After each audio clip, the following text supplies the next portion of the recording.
Welcome to part 3 of lecture 2. If we had two frames and if we did not have any rotations, it would be an easy problem to relate point P to frame A. It would just simply meaning adding two vectors from the origin of A to the origin of B, PB origin, and the green vector B with respect to the origin of P. Adding these two vectors, we would have the vector which is relating the point P to frame A. And this would be just a translation. And the mathematical equation is shown within this red box. But when we go through also rotation, like here, then the things became a little bit more complicated, but not too complicated.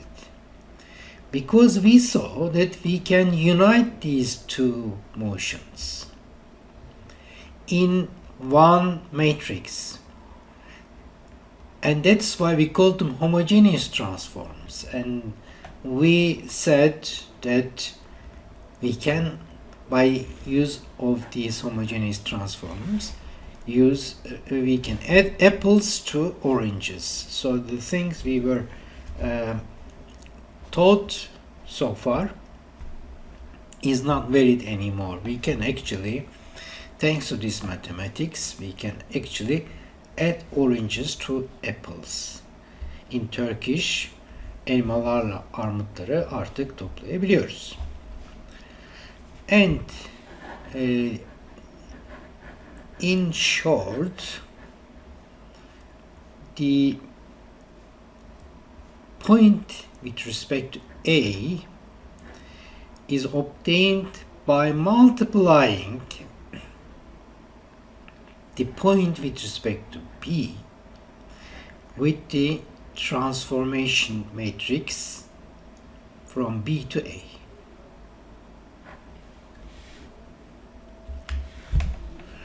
Now let us try to solve an example. If the B is given, if the point P is given in B by this vector 0, 1, 1, and if the position of the origin of B is given by this dark red vector 0, 3, 1, how do I relate point B to frame A? In other words, what is this positional vector? The light red vector. Now I suggest you to stop the video here and try to solve the equation. While trying to solve the equation, you may need to go back to lecture 1, because in lecture 1 we found the rotational matrix for this. And if you look, and this is the same problem as we solved as an example in lecture 1, here you see the frame is undergoing a rotation by 90 degrees about x-axis. In other words, the y-axis, which used to be aligned with YA, rotated about the x-axis by 90 degrees, and similarly the z vector rotated about the x-axis by 90 degrees, and z vector came here after rotation, in the negative y direction, and the y vector, y-axis came along z-axis. So we figured out what the rotation matrix for this is. You may go and refer to this, but you may also just make use of the information of this lecture, and because you know the angles between the axes, and you can just find out the rotation matrix by taking the dot products we saw in the previous parts. Okay, now after this hint, maybe you would stop the video here and try to see if you can solve the problem on your own. If not, please continue to watch the video. Now this is the rotation matrix we had found in the previous lecture for this. We just write the rotation matrix in its portion in the transformation matrix, and the displacement or positional vector is given already here, 0, 3, 1, at this final row of zeros and 1, and the point P is given in the B frame by this 0, 1, 1 vector. We put it here and also at 1. Don't forget to add these ones so that you can carry out the multiplication. And by carrying out this matrix multiplication, you find the value of this vector, which is as 0, 2, 2, 1. I mean, after putting these in, you just carry out matrix multiplication. And at the end of this lecture, there is an assignment which asks you to write a MATLAB program to carry out these matrix multiplications and take inverses. And it is necessary for you to write this type of MATLAB routines at this stage, so that when you come to the midterm and final exams, they will be ready. Okay, now we've written the matrix in this form, and we have already seen that the inverse of the rotation matrix is also it is transpose. So taking the inverse of a rotation matrix is not difficult. You just take the transpose of it. But is it also true for the entire transformation matrix? Unfortunately not. So please do not mix these two. The inverse of rotation matrix is equal to, it is transpose, but the inverse of the entire transformation matrix is not equal to, it is transpose. What is the inverse of it then? I mean, if what I mean by inverse, if I want to relate B to A, I use this matrix, transformation matrix. But what if I want to relate A to B? A to B is the inverse of B to A. So how do I obtain A to B from this? In other words, what is the inverse of this? Now, since this is a partitioned matrix, we can continue and process the inverse also in two parts. The rotational part is basically the inverse of the rotational part is basically the transpose. I can use it here. I can use this property here. But when it comes to taking the inverse, I mean, not going from red to blue, but by going from blue to red, then I should carry out this multiplication. Now, at the end of the lecture, as I said before, there is an assignment which asks you to write a MATLAB routine to do it by MATLAB.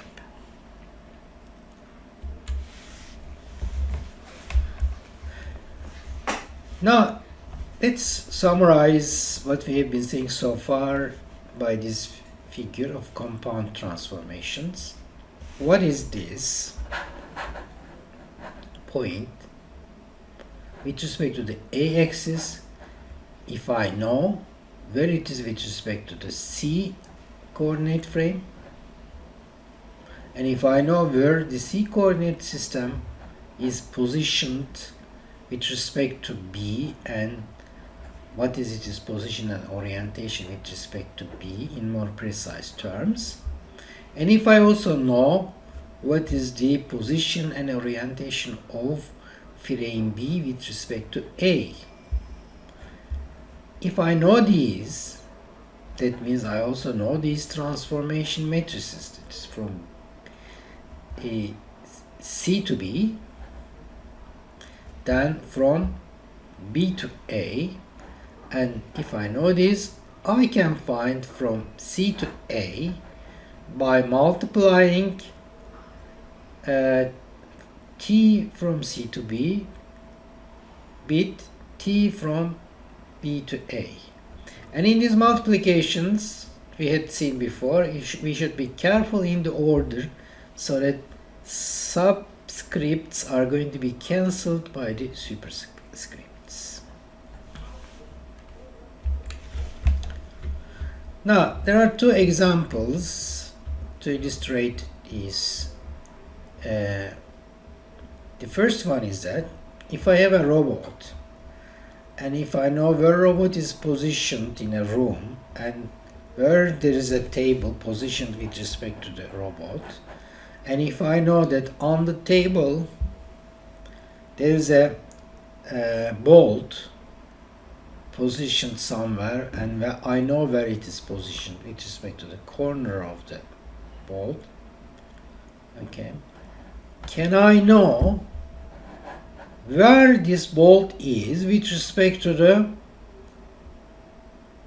end effector?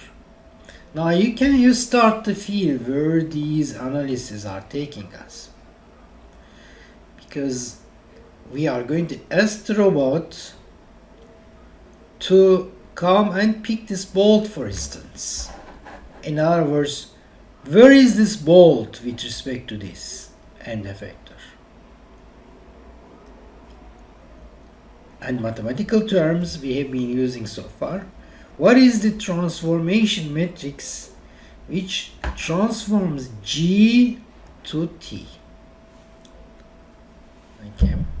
So, where is bolt with respect to the end effector of the robot is means solving the problem of finding the transformation matrix from G to T.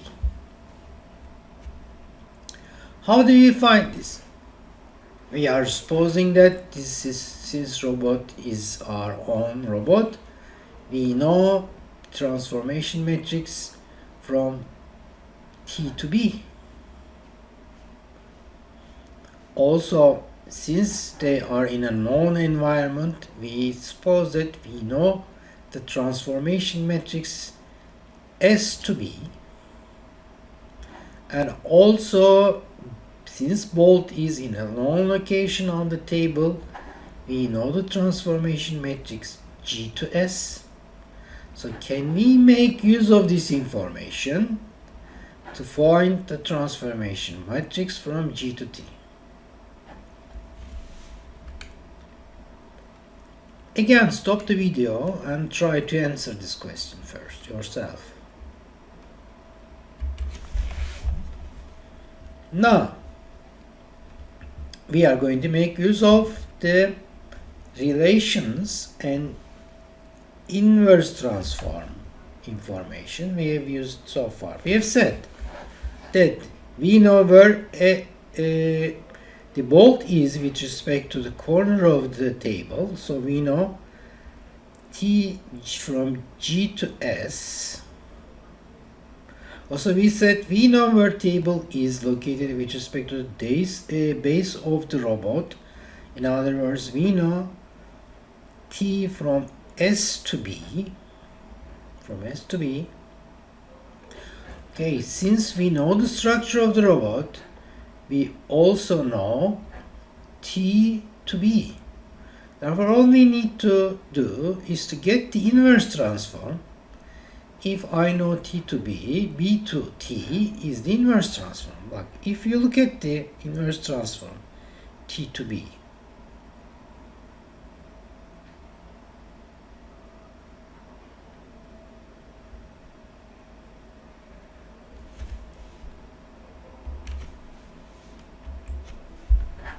inverse transform T to B is from B to T. Then S's are going to cancel, B's are going to cancel, and what I am going to have is T to G. So this is going to solve the problem.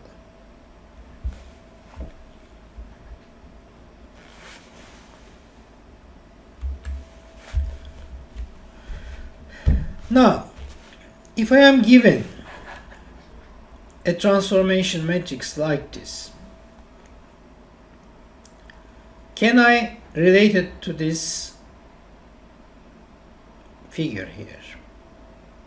Now, first of all, this is saying to me that there is a frame which is positioned 4 units away in the x direction and 3 units away in the y direction. And also, so I can see here there is a cosine 30, sine 30, and so also it is rotated by 30 degrees. So there is a rotation of 30 degrees about the z-axis.